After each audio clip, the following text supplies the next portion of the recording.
I'm your host, Reena Friedman Watts, and this is the Better Call Daddy Show. Hey, this is Big Daddy, Wayne Friedman. That's my grandpa. Grandpa, you ready for more daddy drama? My dad is my number one hero and number one fan. And I'm a pretty cool dude. All right, season 4, baby, here we go. More stories you're not going to believe. And maybe you will after you listen. 5 stars. 5.5 stars, 2 thumbs up. You are a pretty cool dude. I love you, Mommy. Don't stand on the table and damn the public. You'll get some words of wisdom to live by. Here we go again. Better call Daddy. You know what your problem is? You like me. Yeah, I do. Each week, I interview a guest, share the stories with my dad, and then he weighs in at the end of every episode with his wisdom and wit. Hey, Grandpa. Everyone from influential players to inspirational fathers, and of course, controversial people. Grandpa, my mommy's calling. Creating that legacy one call at a time. And welcome to the Better Call Daddy Show.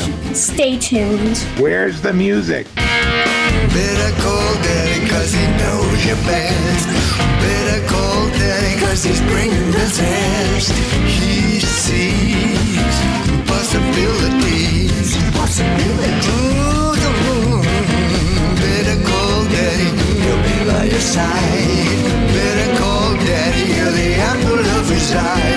He sees possibilities. All to complete.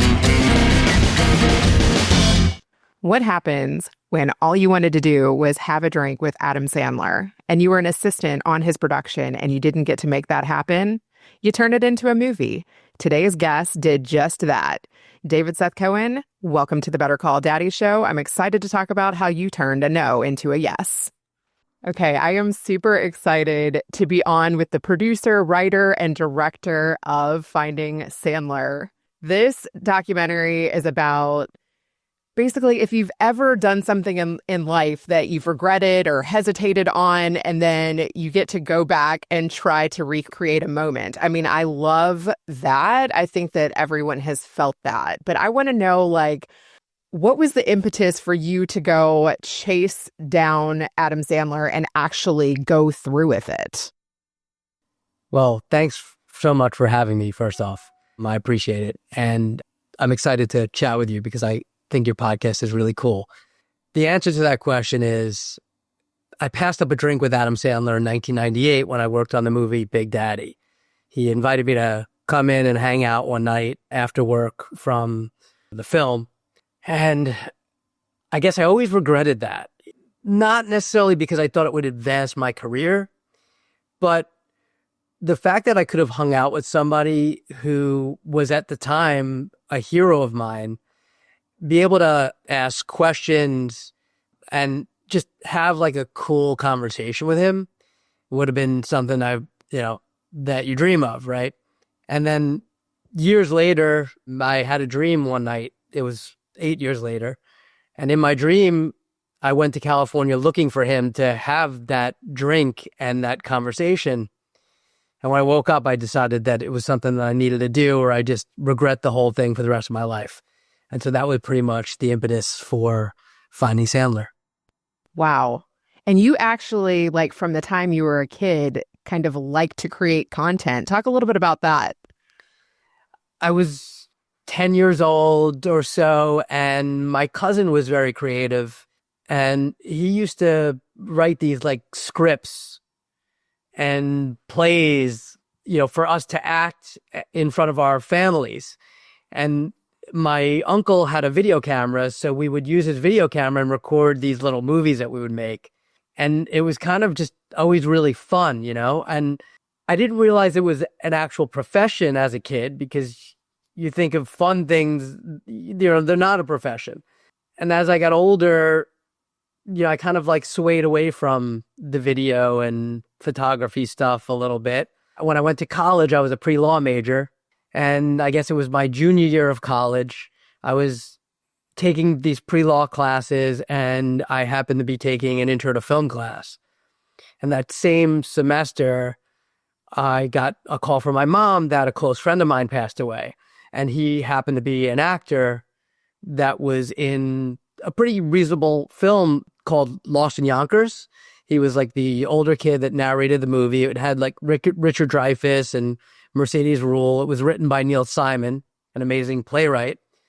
And there was something inside of me when I heard about that basically said, you know, if Brad can do it, why can't you maybe try and follow in his footsteps and be a filmmaker? And I also wanted to be an actor at the time. So part of the whole Finding Sandler thing was like I would get myself on camera and make the movie at the same time. And so I switched my major, and to the dismay of my family, of course, and became a film and TV major. And that was it. And ever since then, I never looked back. Wow. Well, I love that it's tied to something deeper where it almost feels like you're like, life is short. Do what you love. Do what you love. Yep. I love that it's tied to that. I can relate to that so much. And I also switched my major my junior year. I was like pre-med, and then I'm like, I actually want to like work in communications and broadcasting. And how did your family take it? I feel like my dad always really encouraged me to do what I love. Actually, a big part of what I loved about your documentary was like when you cut to kids' reactions of them like telling you what they thought of the storyline. And also I loved your grandma. She reminded me of my grandma. You know, we both have the Jewish grandmas, but they're like so Jewish. And I love, that you reached out to them and you're like, this is my dream, want to support it. Like, I feel like my family would do that, but like it takes some guts to really like ask your family for money and support. Yeah, it was interesting. My grandmother I approached because I knew it was something that she could potentially afford to put a couple bucks in. My uncle happened to ask me what I was doing, and I told him, and he said, I'll give you some money for that. It's cool that you're following your dream, and, you know, and he knows I'm persistent. So, yeah, so that was kind of cool. But the rest of the truth is, the film was funded by them and myself. I put a lot of my own money into the making of the film and everything. So, yeah, it was a big undertaking. I cannot imagine. And you said this was like a 16-year project? 16-year journey, yeah. It started in 2006, and we started shooting with standard definition cameras back in the day, like on like mini DV tapes. They don't even consider that anymore. I have one of those cameras from Springer. Yeah. Oh, that's so funny. Yeah.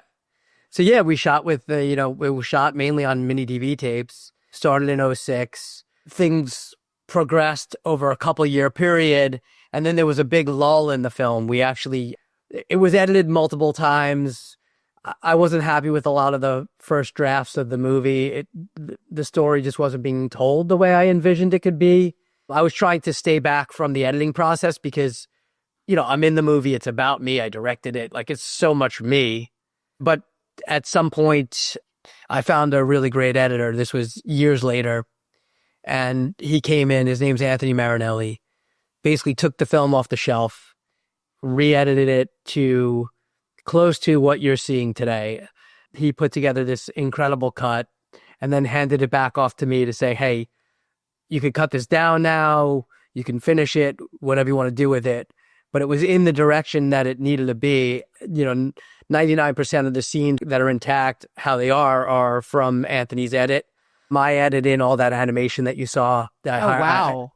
I met a gentleman named Chuck Downs, who he's actually a marketing guy, but loves animation and would do it on the side. And we connected on Facebook, and he was into the project. I showed him the movie and he loved it. And he said, I could animate for this.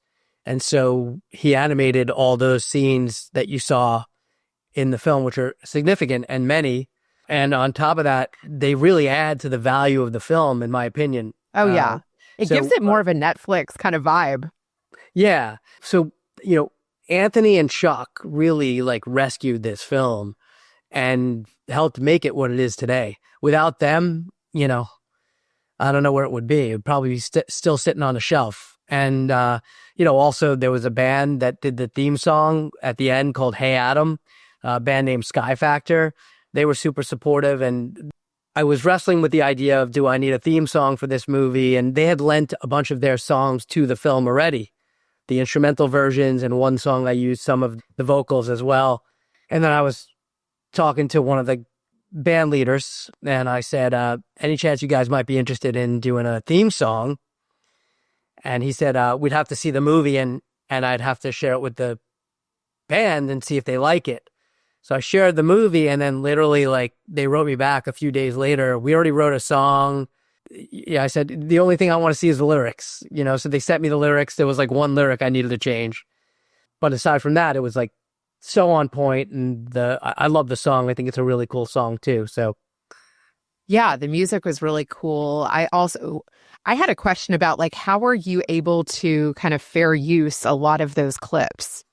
So we had it reviewed by an attorney, the whole movie. And I believe there's like 4 questions that need to be answered for fair use. And based on her review of the movie, everything was fair use that we used. In fact, there was stuff that we took out that was also considered fair use. But the way, I guess you obviously saw the movie, so but Adam essentially comments through his movies on what we're going through at that time, or it's showing something in regards to what's going through at that time, or it's used to explain something that's going through. And according to our attorney, she said, like, you guys used it perfectly. She's like, the way you incorporated it, the spots you incorporated it, it's all perfectly laid out for fair use, which is pretty incredible because, at first we were up in the air on whether we should use any of the Sandler film clips, but they work so well in a lot of instances, like being funny or being serious, just commenting on that spot and used as examples. So, that's kind of where we were at. Did you know about like fair use? How did the clipping of these, reactions or, storytelling elements come about? Well, so Anthony put a lot of those in. Okay, I love that part. Yeah, it was really smart the way he used it. So he had put a lot of them in, and then ultimately there was some that I wanted to change because I was more of a Sandler fan than he was. So I know a lot more of the movie clips and how they could pertain to certain things. So there were a couple things that I changed. But, I mean, just the way he used them, I thought it was brilliant. For example, it's the scene where Radio Man is on camera and says something, and then it jumps to a different clip of Sandler specifically making a funny comment that relates directly to the scene. I mean, it was just used so brilliantly, and I'm a huge fan of those elements of the film. Yeah, talk about who Radio Man is for people that don't know who that is. I didn't know who that was, actually, and I thought that was like a really likable part of the documentary. That was cool. Well, believe it or not, there's actually a documentary on Radio Man. Really? Yeah, and it's pretty cool. It's a pretty cool doc. So Radio Man is like a New York City movie mascot. He shows up at sets. He's a former homeless guy that rides around on a bicycle with a radio around his neck, a big old radio. And he shows up on set, and all the actors know him and love him. Every time Sandler's in town and he sees him, he tries to throw him in the movie. Robin Williams was a very big Radio Man guy. Tom Hanks loves Radio Man. All the major celebrities respect Radio Man and, are very kind to him. He's known as a New York City mascot for movies. That's cool that you were able to get him and include him. And I also was wondering, do you feel like capturing some of these celebrities that you were able to interact with may have like helped you, or what was like the reactions about that? Well, I don't know. I don't know if they necessarily helped me, but they definitely were interesting add-ons to the movie. Like Dee Snider had a great line to me where like, I want to have a drink with Adam Sandler and I don't even drink, and then Mick Foley said he would body slam me in front of Adam Sandler. It's funny, we took out a clip of Mick Foley also where I said, if Adam doesn't have the drink with me, will you beat him up? And he goes like something like, Adam's got lawyers. I can't make public threats to a guy like Adam Sandler, especially for a guy like you. And I thought that was really funny, but we cut it for time purposes. Yeah, there was a lot of like good little celebrity sound bites. Billy Joel was awesome. And he seemed to have a little fun with us too, which was nice. Whereas a lot of the other ones were really serious and just kind of wanted to go. I felt like, did you like used to watch like Howard Stern show on E? Yeah. You know how you would send Stuttering John out to like events and he would be that guy that would just ask ridiculous questions? I felt like Stuttering John at all these events when I would go and ask like a celebrity that was not there to talk about what I wanted to talk about if they knew the Hanukkah song and stuff like that, I loved that. It's funny because When I was pregnant with my first kid, I moved from LA to San Francisco, and I had a friend who was a teacher, and she was doing a class on like how to look at the brighter side of life. And she asked me if I would do a man on the street on how you find happiness. And so I literally, big and pregnant and unassuming, my husband followed me with my mini DV cam, and I went to the streets of San Francisco, which there's always characters there. Sure. It was like, went over to a cab driver, was like, hey, can you tell me where to find happiness? And then I found like an opera singer on the street. I was like, what does happiness mean to you? I found a clown. I found a Mormon. I found somebody leaving a synagogue. And I got all these reactions. And it wasn't the best sound, but it's hilarious. It reminded me of that.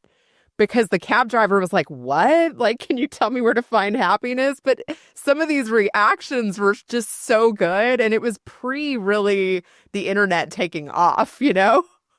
Well, that's, when you catch people off guard, you usually get the best reactions out of them. And I caught all these guys off guard. Like Emerald, like the whole Emerald thing where, he definitely did not want to talk to me. I like that, though. I was like, is he going to get pissed? Like, yeah. It's like an uncomfortable scene to watch, but the payoff is worth the, like 2 minutes of being uncomfortable watching it. There's so many moments like that in it where I'm like, oh my God, dude, he cut a hole in a bag. That's a freaking like amazing shot, and put a camera through a hole. And we've all like wanted to track down celebrities, but this is honestly what it takes. It takes like really not listening to the no. Well, you can't. You have to just kind of keep going, because truth is you're not paying them money to be in the movie, and so it's show business, right? So it's true. I learned this a long time ago. It's show business, not show friends, unfortunately. And so, if you don't have anything to offer somebody, especially in showbiz, and especially if they have a manager and an agent, like they don't want anything to do with you unless they're making money. Sometimes you can get lucky and you catch that really nice person. And, apparently like Keanu Reeves and Jim Carrey are super nice guys. But if you threw a camera in front of their face, I don't know how they would react. It's, a whole different story. That's the crazy thing. And if you become rich and famous, are you going to stay humble? I would hope so. I mean, that's my goal. I'm still a person. And that's how I kind of looked at them. When I talk to anybody, whether it be a celebrity, a CEO, a billionaire, or whatever. I mean, they're humans just like you and I.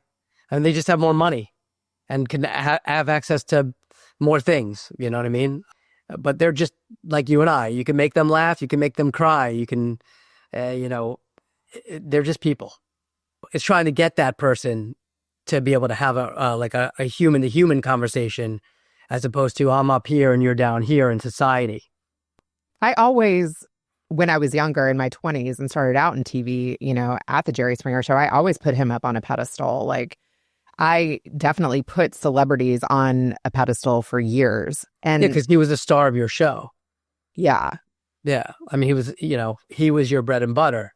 But like at the end of the day, if you sat down with Jerry privately and had a conversation with him, I bet you it would just be a normal conversation. When I got to interview him 20 years later, he was so down to earth. I was still so nervous. Like, I felt like that kid in me definitely creeped back in. And he like put me at ease. Like, he called me from an unblocked number on my cell phone beforehand and was like, hey, I just want to make sure you're ready. I was like, oh my God, scramble. Like, you know what I mean? That's funny. Yeah. I mean, he's just a regular guy, He just has a face on TV. He was so cool. He really put me at ease. And I think, too, since we knew each other, that really helped the interview. And I tried to remember that in interviewing him. And you led with that, too. Like when you... Yeah, when I met with Sandler, when I got to him. Yes. Yeah. And I was hoping that even him having like an inkling of a memory of me would help make it a normal conversation, not like this crazy guy is trying to like have a drink with me. But the truth is when obviously, from the trailer even that I did get to him. Well, when I did get to him, it wasn't just him. It was like so many people around. He has all his handlers and his hair and makeup artist that travels with him, and like his assistant and his manager and his lawyer and his brother and his everything. It's like a whole, crew. Lots of blockers. Lots. Yeah. Bodyguards, everything. But he could afford to employ them.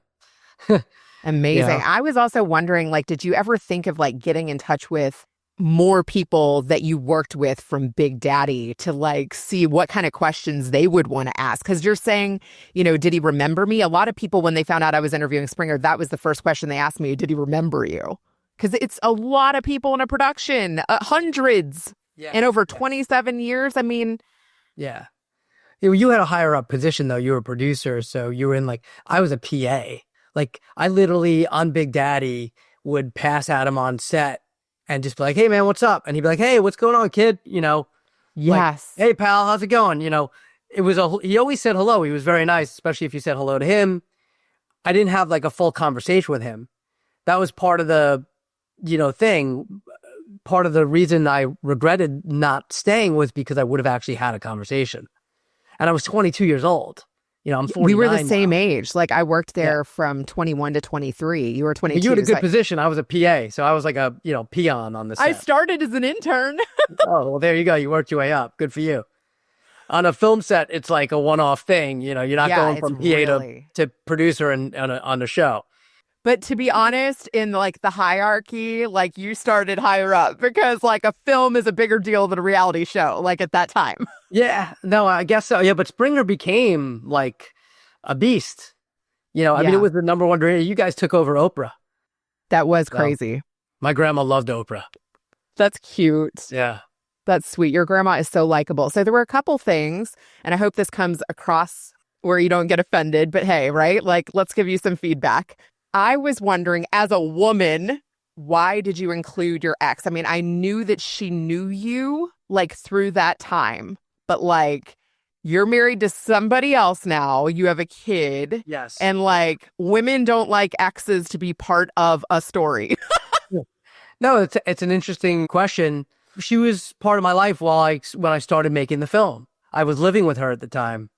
And, I felt like it was an interesting part of the story to have that relationship. Because during the movie, we break up. So without that in there, it's an arc that, ultimately wouldn't be in the film. I've considered even taking it out at times too, or like breezing over it. But, it's a lot of guys in the film too, if you noticed. And so I was like, oh, we need at least like one woman in the film, aside from Grandma. So I thought it would be cool. And she had some nice things to say. And my wife is confident enough and knows that, like, that's been over for what? It was 2006 that we broke up. So you're talking like, it's 2025 now? I mean, was that like 19 years? Is that the right math? 19 years? It is what it is. Okay. But no woman wants to feel like, there was someone before them. Fair enough. But it's a movie also. You got to remember that. Yeah. It's a reality movie, but it's a movie. It's my past life. Yeah. I was just like the kiss part. I was like, oh my God, I would have taken that out. Like, I was like, oh my God, no. Like, I was thinking, just as for me. Well, that's because you knew in advance that I'm married with a kid now. But if you went into it not knowing me at all. True. And like, oh, this is just his girlfriend, it wouldn't make a difference. I mean, my wife shows up in the end. I know, but I was like, dude, she needs more screen time.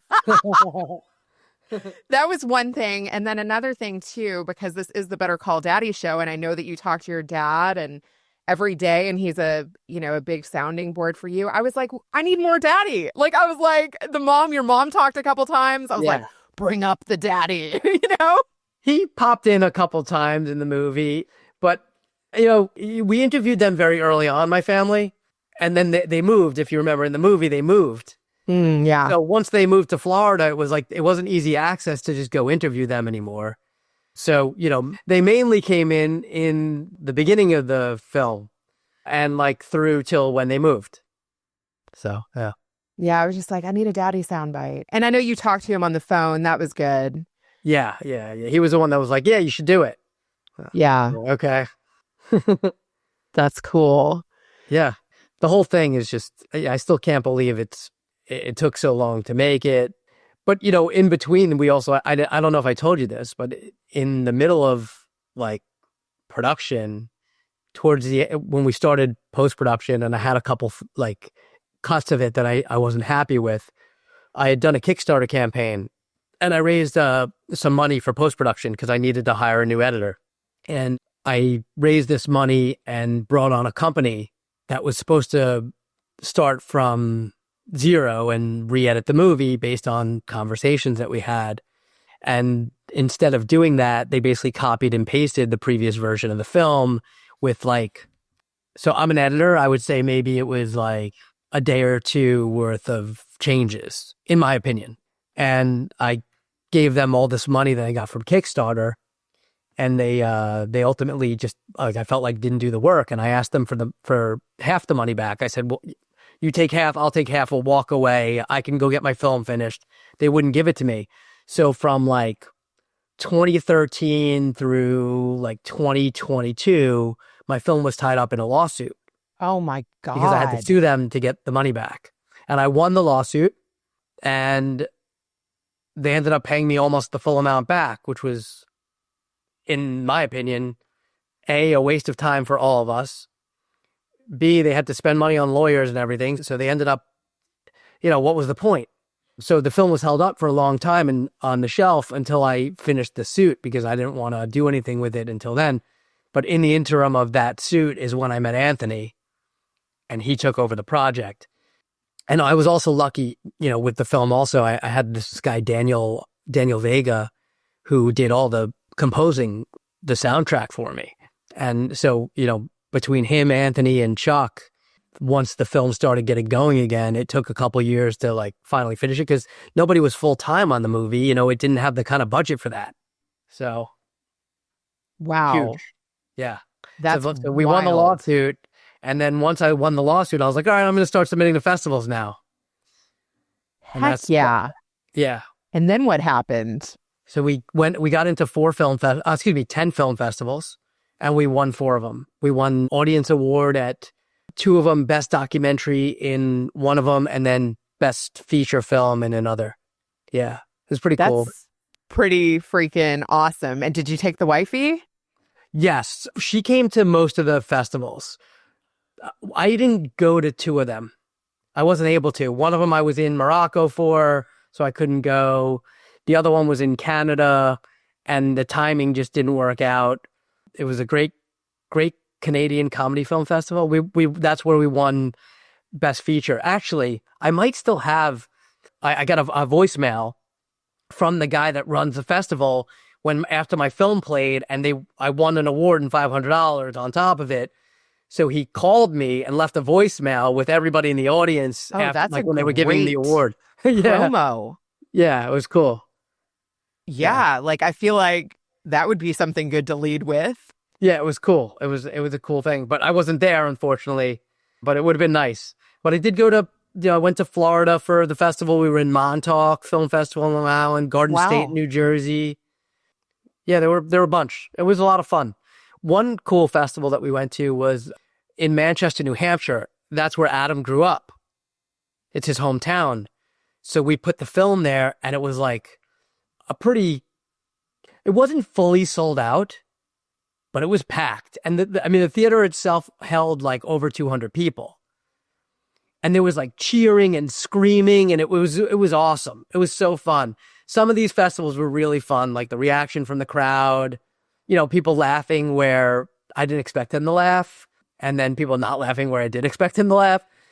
That's awesome. Oh my God. The cheering was cool, in certain spots. When I get to Sandler, people started to cheer at certain spots like that. It was fun. It was really fun. Yeah. So before I watched it, you were like, hey, if you have any feedback, let me know. Is there anything you think I should cut? And it reminded me of when I moved to LA after Springer and I decided to try comedy, stand-up comedy. And I joined this group called Pretty Funny Women. And when you first start something, you're just freaking raw and out there and no hold bars and you have a couple drinks and you just go for it. And I actually got some laughs. I recorded it. I was like, okay, I'm just going to like give it my best, record it, and then I'll refine it. And then the second time I tried to refine it and I cut out some of the spots where like people didn't laugh. It was so much worse the second time because you need the buildup. Yeah.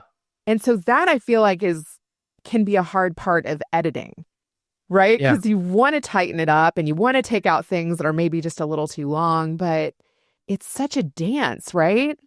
It is. There's so much. I mean, even with the film as it is, there was so much that like got left on the cutting room floor. After the festivals, I cut out 7 minutes of the movie. There was like a whole big scene at the end of LA that I cut out. And how come? One of the producers on the film, who's a close friend of mine, after the festival route was done, I was trying to get it prepped to be able to put it out. I asked him, because he used to be in PR and he's a sales guy now. And I asked him, was there anything in the movie that you felt like should be removed? And he suggested this one like segment because he said it's the only sidebar in the whole movie. The rest of the movie is all about your quest. This is like just a sidebar from the quest. And, got me thinking. And so I said, let me try it. Let me see what it looks like without it. And do I miss it or does it, move the film along? And I did want to keep some of the stuff because it was fun stuff. Like some of the stuff that you'll remember in the movie is when I chased the girl on the beach. Yeah. In the Speedo and the guy that I was lifting weights with and stuff. That was all part of that scene, but I moved those two clips earlier because I found a place for them to fit.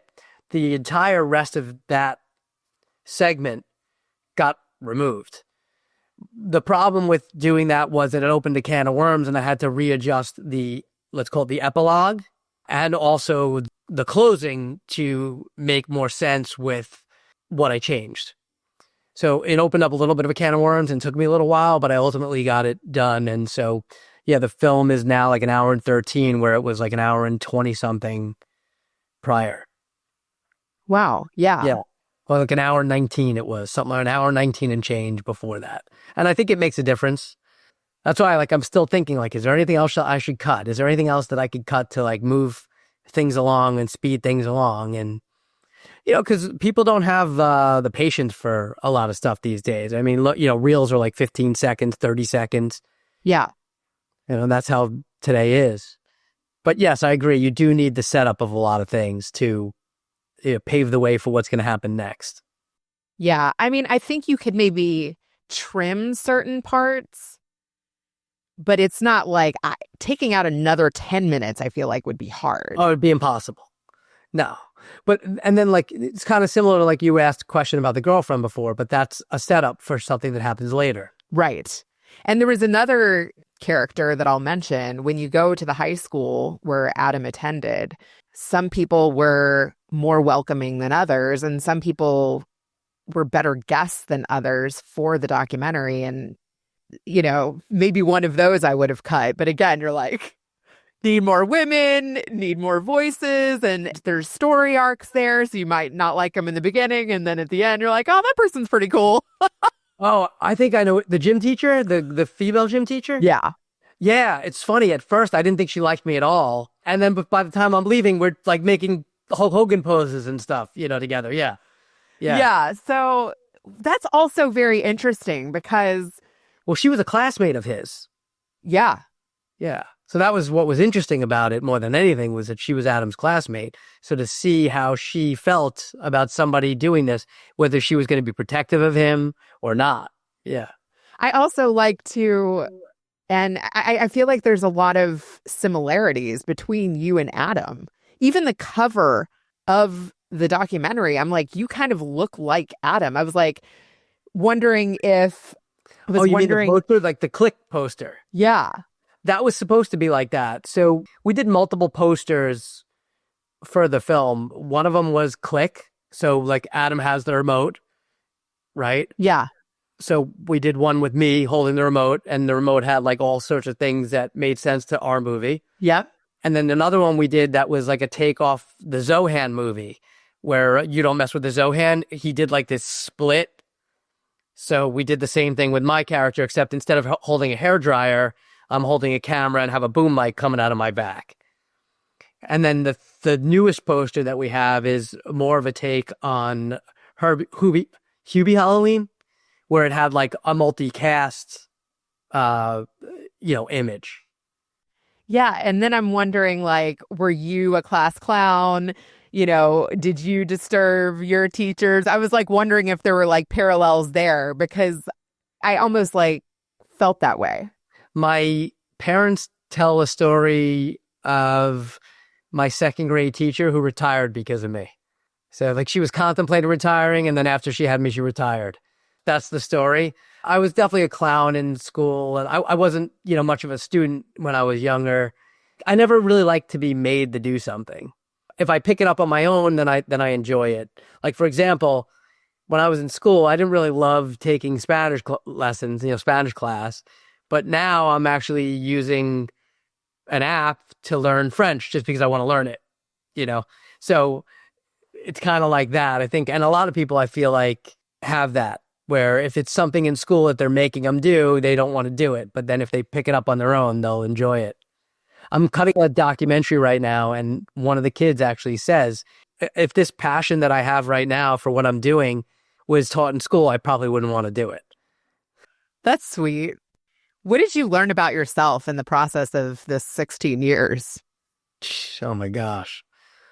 I guess resilience, I learned like patience, like a lot of patience.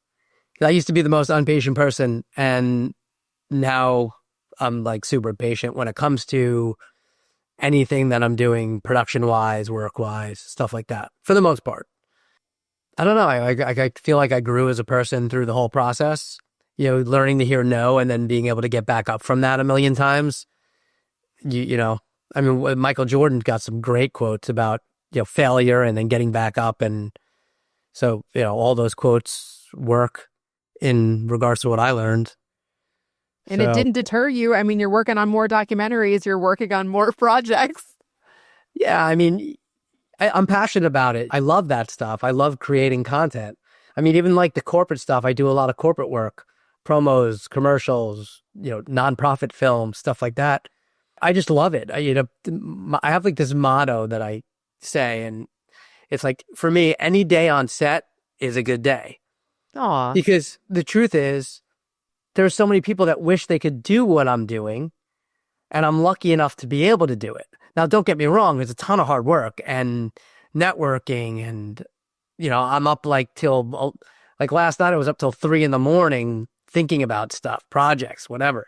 And sometimes I'm writing till 1 a.m. with a partner, or editing all day and then taking a break to hang out with my kid till he goes to bed and then editing again, But I love it. I love what I do. Not every day is not the same for me. I'm not sitting there at a desk all day and being miserable.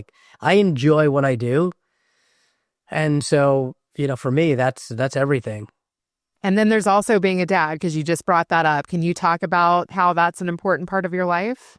Well, I became a dad very late in life, for me at least. I never expected to be a dad so late, but I got married at 44 and I had my kid, I was 47. So yeah, I'm a proud 49-year-old dad of a 2-year-old boy, and he's awesome.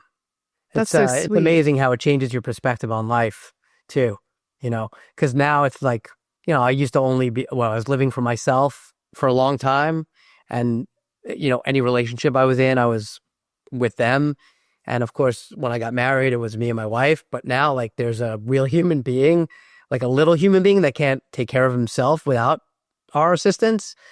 And it's like an eye-opening experience. And it's so cool to see this little thing grow slowly, which feels like fast, and go from not being able to communicate at all to now being like, no dada, no dada. That's all I hear all the time. No dada, no dada, mama does that. No dada, mama does that. This morning I went to go pick up his bag, and he goes, no, mama take bag. I said, okay, maybe one day, maybe one day it'll be less of the no dada stuff. But no, he's got a mind of his own. This kid, we went on a cruise for Thanksgiving with my family. And, he goes to bed at like 7:30 at night. So on the cruise, what do we do? After dinner, we head to bed and, he's in the room. We can't leave him alone in the room, and we don't have a babysitter or anything like that. So one night we were like, oh, all right, we'll take him to like one of the shows and let him stay up a little later and see what happens. So we took him to this magic show, and he was like all amazed, like his eyes were, he had this like expression on his face of like, holy cow, right? And he loved it. He seemed to love it. So the next night was like a Beatles cover band. And I love the Beatles. And so I was like, let's bring him to the Beatles cover band and see if he likes it. So we took him, and he was like, again, mesmerized, clapping, like trying to sing like you do the lyrics or something, right?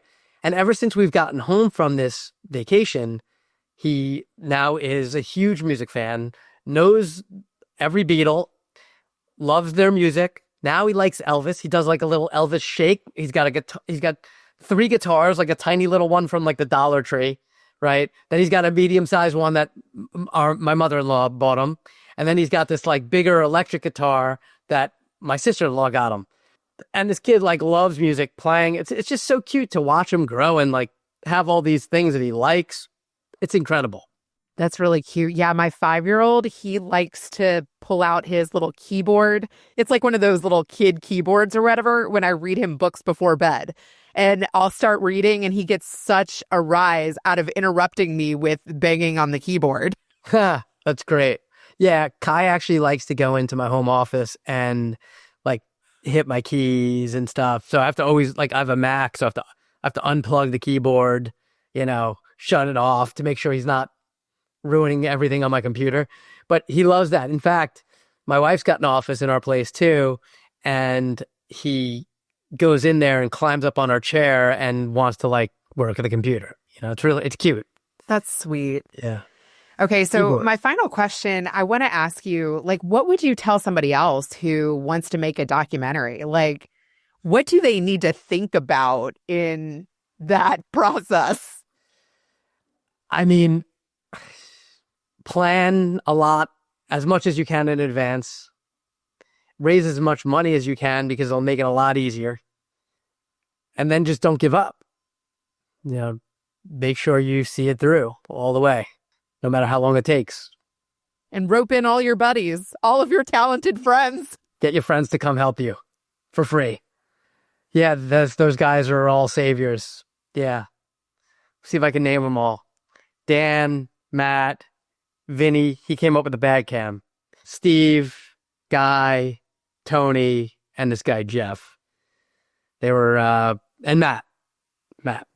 They were all super instrumental in, making the film what it is. Without them, it wouldn't have been as fun. So. Congratulations. Thank you so much for sharing all of this with me. And I hope that I can help maybe in some way take it to the next level. That would be so crazy. That would be crazy and cool. Yeah. Is there anything you want to ask my dad? Any daddy wisdom, or you want to share some of your daddy's wisdom with me? Is there like anything that your dad says all the time that like keeps you going? He doesn't have any of those kind of like quotes necessarily, my dad. He's just like there to kind of be a sounding board and stuff. My dad's like an easygoing, chill guy, 99% of the time. Now, what does your dad think about you working for Jerry Springer? And what does he think about you doing a podcast and roping him into it? Those would be the questions that I have. Okay, those are good ones. Thank you so much. Do you want to let people know how they can connect with you or who you're looking to connect with? Yeah, I mean, currently we're looking to get Finding Sandler distribution. So if any distributors are interested in having a look at it, they could shoot me an email, and they could do it right on my website, davidsethcohen.com, in the contact section. Also, we have a bunch of other projects that are in a variety of stages of development. I'm currently working on an animated action comedy for adults, and we have the opening sequence as like a sample to show that we created. And we also have an investor deck to share. We have a pilot episode script written, and then we have we call it a Bible, which essentially lays out the entire first season and then has arcs for season 2 and season 3. So we have like a real plan for where that can go. So that's one project that, I'm looking for financiers, collaborators, etc. Another project is a film called Player, which is a biopic on the legendary golfer Gary Player, who has given my partner and I permission to do the film on him.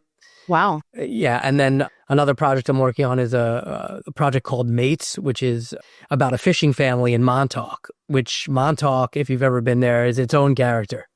The beauty, and it's a really cool place, Montauk on the island.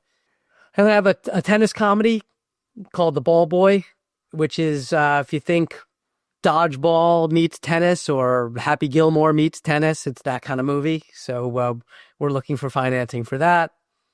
And I got a couple other things, but I don't want to bring them all to the table at the moment. But yeah, I'm happy to have a conversation with people if there's interests and, they seem to be a good fit. That's awesome. Well, I can't wait to hear where those projects go. That's all exciting stuff. You've heard from my mom. Now, let's switch it over to Grandpa. All right. What did you think about tracking down Adam Sandler? Well, isn't that something? But again, this fella, David Seth Cohen, I love the name. He just doesn't take no for an answer.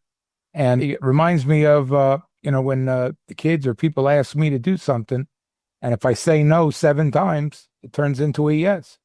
So I just love that he just persists and comes up with different creative ways of presenting himself.